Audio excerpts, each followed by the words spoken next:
From Royal Communications Incorporated, good evening and welcome to King's News Broom 45 minutes news about Liberia, Africa, and our one world. Today is Tuesday, September 16, 2025, and I'm Sherman Dia presenting. In the headlines, Women's Legislative Caucus of Liberia demands immediate, impartial, and thorough investigation of Deputy Minister of Youth and Sports on rape allegations. A civil society group movement against rape and gender-based violence issues 24-hour ultimatum against the government. Proposed death penalty for drug traffickers and importers rejected by several lawmakers describe it as total violation of international human rights standards and possible damage of Liberia's global image. In us in the news tonight, United Methodist University suspends social science lecturer Cyrus Johnson days after viral leaked audio recording says the suspended lecturer has been placed on a full investigation.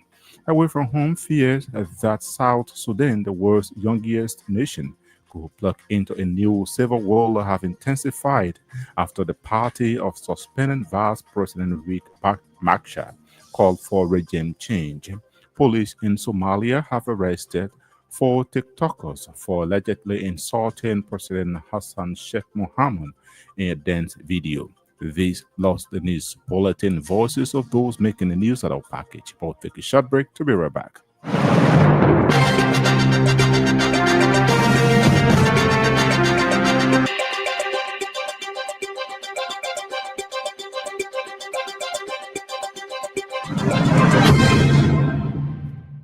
This juncture, we join Sam and Juice with the news bulletin.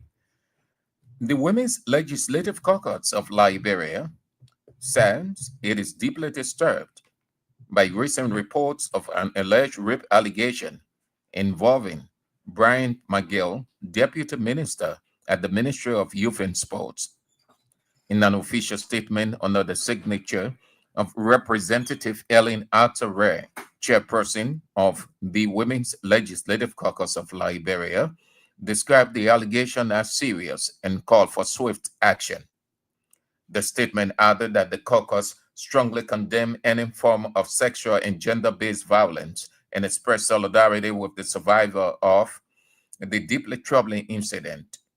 According to the Women Legislative Caucus, it views the matter with utmost seriousness and remains committed to ensuring that justice is pursued without fear or favor, for the calling on the government through the Ministry of Justice to launch an immediate, impartial, and thorough investigation. The caucus also urged all relevant authorities to ensure that due process is followed and that the rights of all parties, particularly the alleged victim, protected.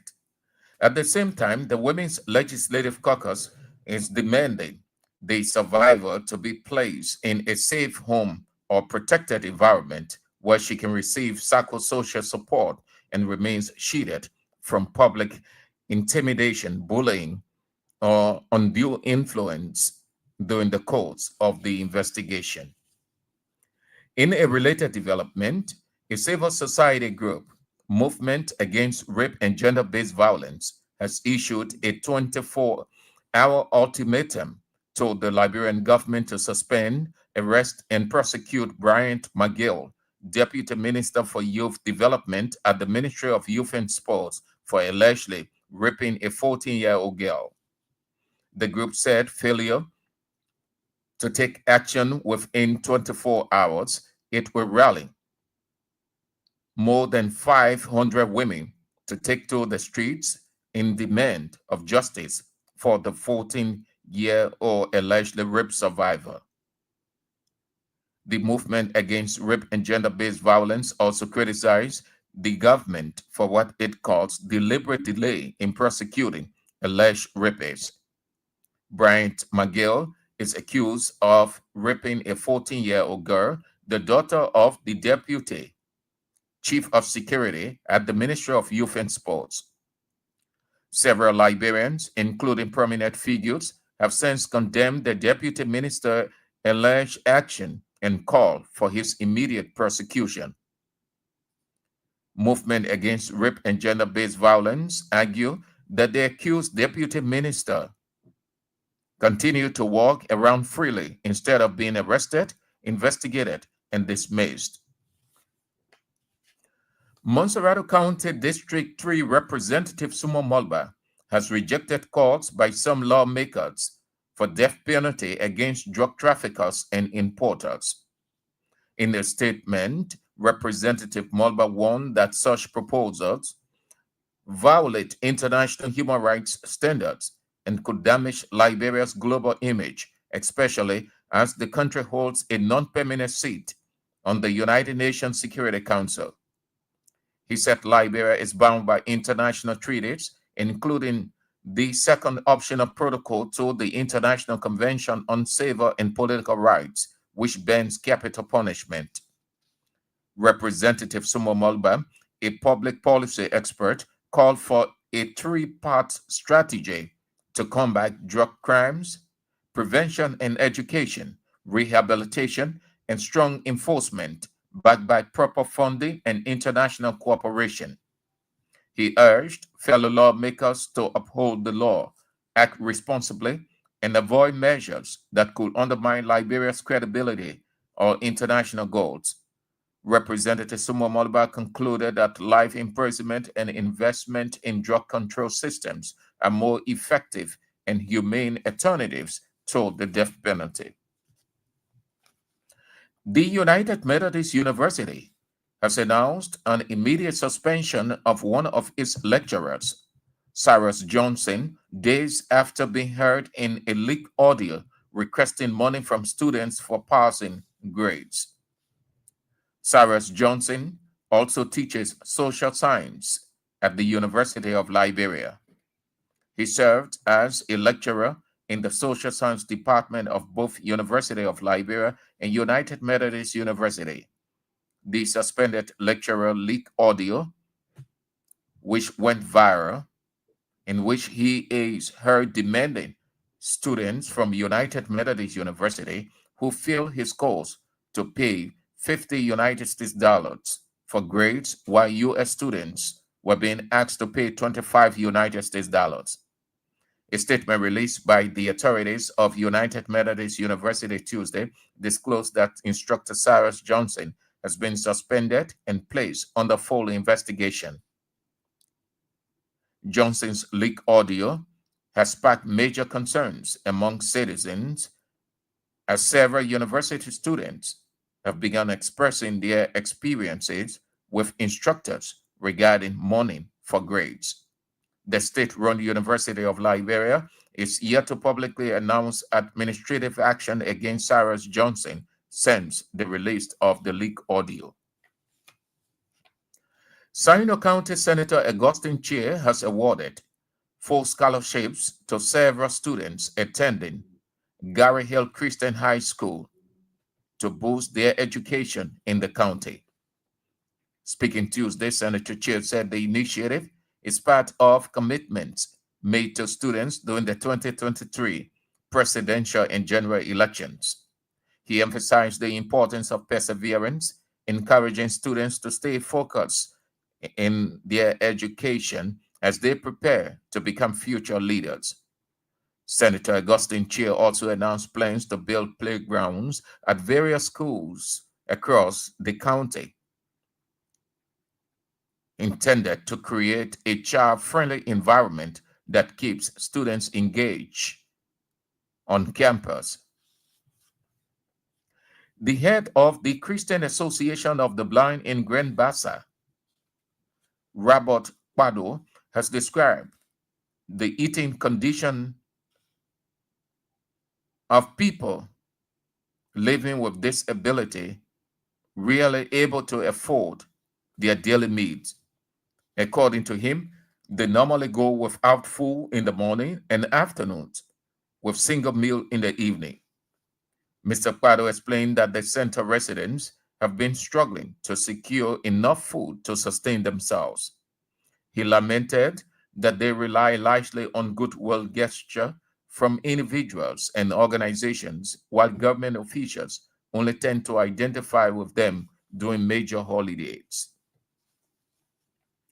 In strengthening community-based approach to end sexual and gender-based violence, the National Center responds for coordinating in partnership with West Point Women for Health have ended a one-day stakeholder advocacy empowerment meeting to promote women's empowerment and access to information. Speaking at the one-day forum in Monrovia Tuesday, Cecilia Tizan, coordinator of the National Center Response for Coordinating, said the institution goal is to foster a collaborative approach to address critical issues and drive positive change within the community. According to her, women are empowered if they are provided the resources, information, and opportunities to make their own decision and reach their full potential. She also expressed the necessity of ensuring women and girls have access to accurate and comprehensive information about their sexual and reproductive health. The Student Unification Party at the University of Liberia has vowed to continue its protest against the administration of the university. SUP is demanding immediate rehabilitation of all buildings and classes, improvement of libraries, student centers, and student life, as well as faculty conditions, among others. The Secretary General of the Student Unification Party, Odysseus Molba, said during Monday's protest, the student body is prepared to take the administration head on if it fails to adhere to their demands. According to Mr. Mulber, no amount of threat will make them to give up on their demands, noting that the University of Liberia authorities and the government are aware of their demands. He noted that some of the students are victims of add and drop, victims of confused semesters, and confused leadership by U.S. President.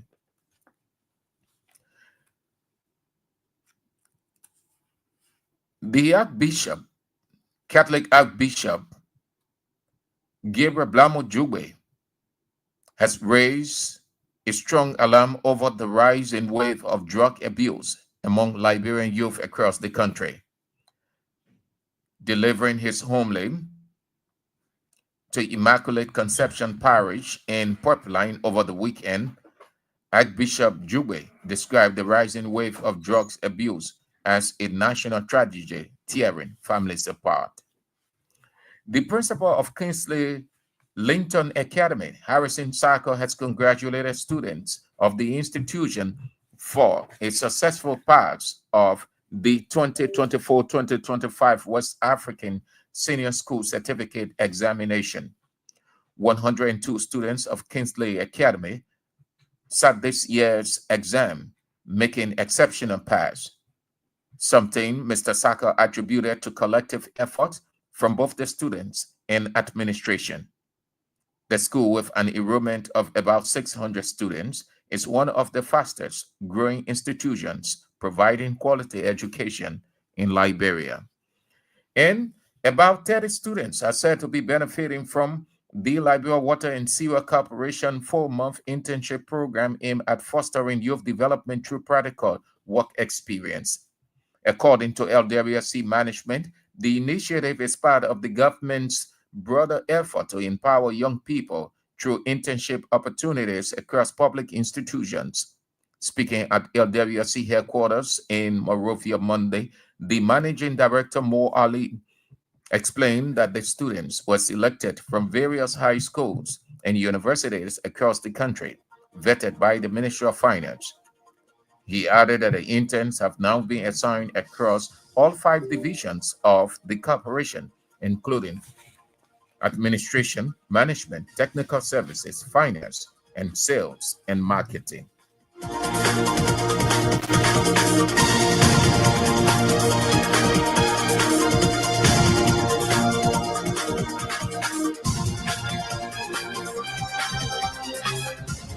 Simon Juice with the news bulletin. The news bulletin is a regular feature on King's Newsroom. A reminder you're listening to King's Newsroom, 45-minute news about Liberia, Africa, and our one world. Stories are following tonight. Women's Legislative Caucus of Liberia demands immediate, impartial, and thorough investigation of Deputy Minister of Youth and Sports on rape allegations. A civil society group movement against rape and gender-based violence issues 24-hour ultimatum against government. Proposed death penalty for drug traffickers and importers rejected by several lawmakers describe it as total violation of international human rights standards and possible damage of Liberia's global image. And as in the news tonight, United Methodist University suspends social science lecturer Cyrus Johnson days after viral leaked audio recording says the suspended lecturer has been placed on a full investigation. Away from home, fears that South Sudan, the world's youngest nation, could plug into a new civil war have intensified after the party of suspended Vice President Riek Machar called for regime change. Police in Somalia have arrested four TikTokers for allegedly insulting President Hassan Sheikh Mohammed in a dance video. We'll take a break to be back with voices of the newsmakers.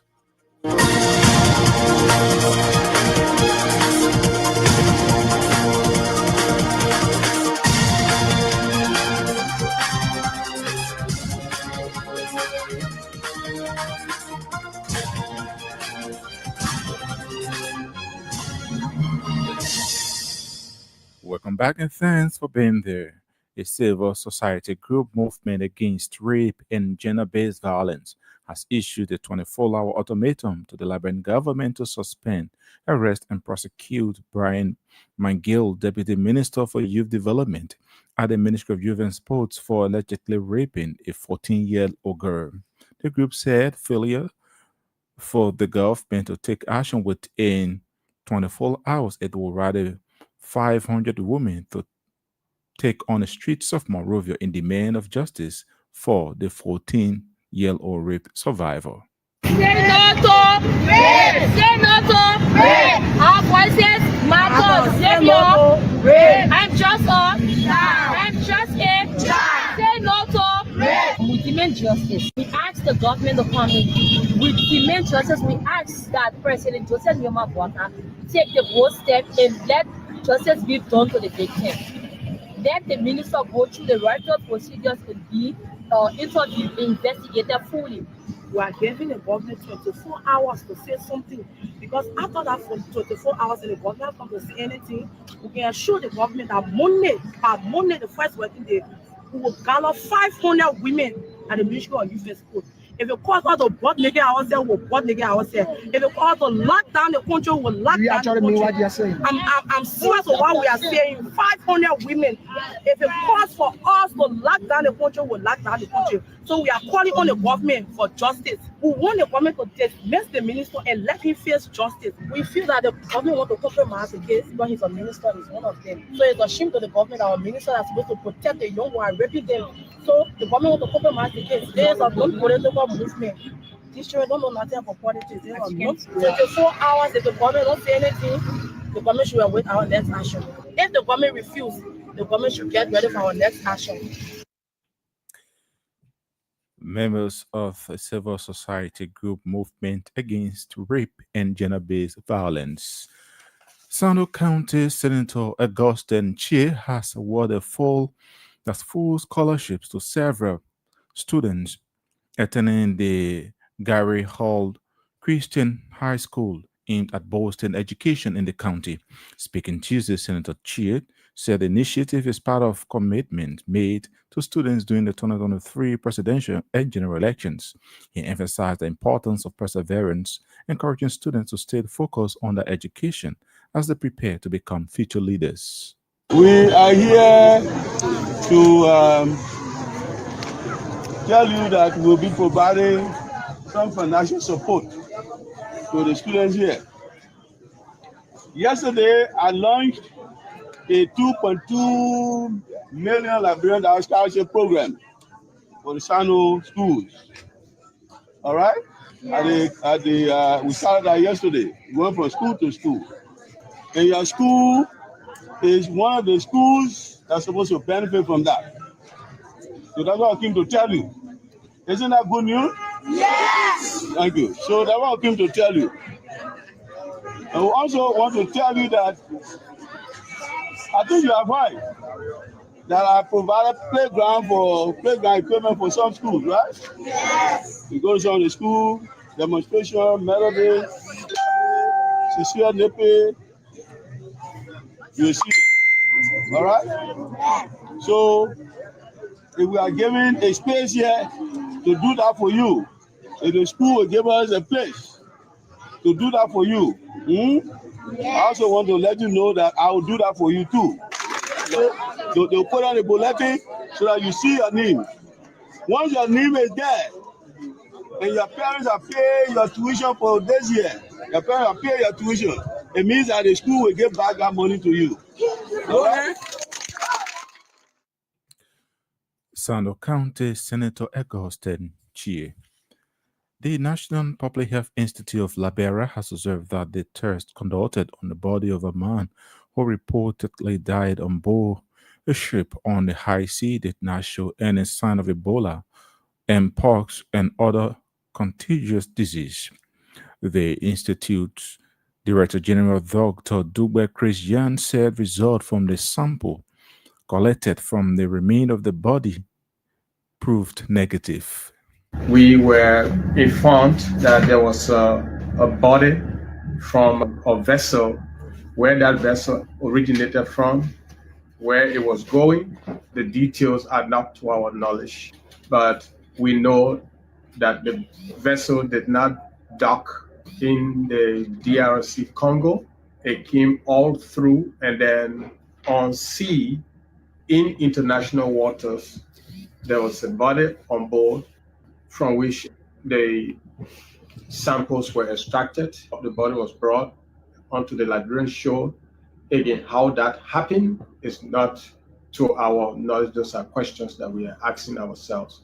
But what we did as NPHIL, the National Public Health Institute of Liberia, is to extract samples from that body in order to test those samples, since the information circulating from that MOH memo indicated suspicion of viral hemorrhagic fever, suspecting Ebola or Marburg.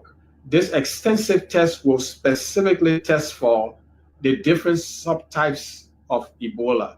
Once we knew that that body was on the Liberian soil, and we got the information from wherever that it was suspected of being infected with VHF, viral hemorrhagic fever, which include Ebola and Marburg, our duty was immediately to activate our response surveillance arm.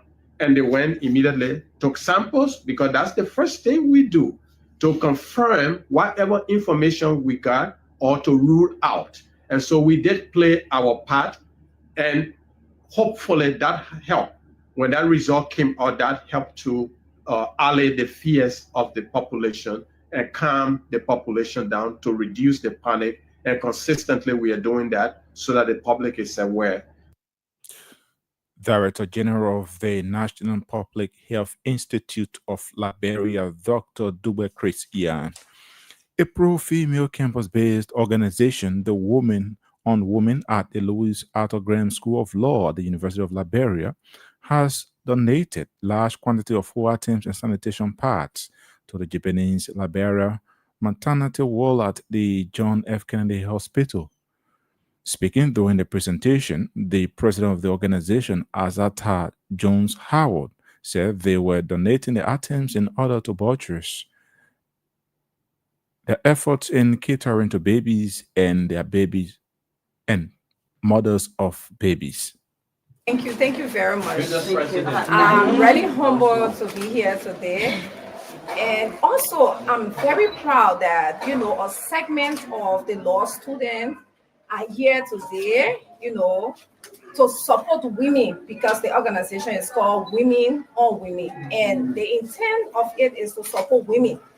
And today, I'm also proud that the administrator and deputy administrator, they are both women. And we are here to support. Wait for the juicy part. You will be amazed to know that the administrator and I graduated from Cotton University, and at the same time where I served as president for our class and president for the school. And I'm so proud. I'm excited to be here. Thanks to all of you. And you know, the most wonderful thing is my late mom was a nurse. She even worked here at GFK. She worked till she left this world serving as a nurse. I know what the nurses go through. I know what our mothers go through. And we totally understand. As much as we are students, we also are struggling to put food on our tables. But we thought it wise to come here today to, you know, share the little we have with our mothers in the hospital, you know, to try and beef up the effort that you guys are, you know, exhibiting here. We appreciate all you guys are doing. We don't have much to give, but, you know, as nurses, we know what you guys make and the effort, the sacrifices you make to ensure that the health system in Liberia is being stable in a way. I've experienced it because my late mom was a nurse. Even my big sister is a nurse currently. So I know what it is I've been in the family. So we want to commend you for your hard work supporting the health system in Liberia. We appreciate you. We appreciate everything you are doing here for our mothers. We say thank you, and we look forward to these items that are being donated here today, that they are going to be used for the intended purpose. We pray that wherever it's coming from, God will continue to bless us, and we'll continue to look back to share whatever little we have. We say thank you, and continue to do what you are doing, because only God is going to bless you. Thank you so much.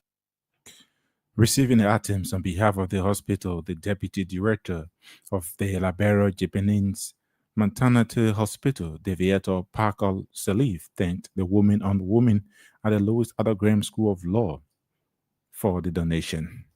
The